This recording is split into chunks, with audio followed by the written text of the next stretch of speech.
Sudah hampir sepekan terakhir, harga beras di tingkat petani di Kecamatan Tugu Mulyo, Kabupaten Musirawas, mengalami kenaikan berkisar Rp200 hingga Rp300 per kilogram.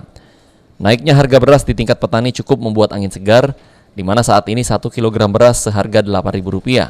Sebelumnya hanya berkisar Rp7.700 hingga Rp7.800 per kilogramnya untuk beras jenis IR64. Harga beras di tingkat petani sendiri dipengaruhi oleh minimnya petani yang menanam padi, karena adanya pengeringan saluran irigasi Kelingi Tugu Mulyo. Meskipun berangsur naik, petani menilai kenaikan tersebut tidak terlalu menguntungkan karena biaya operasional untuk menanam padi saat ini terbilang besar, apalagi harga pupuk yang terus mengalami kenaikan.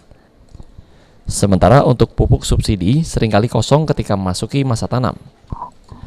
Atas kondisi tersebut, petani berharap harga beras di tingkat petani bisa stabil, yakni sebesar Rp10.000 per kilogramnya.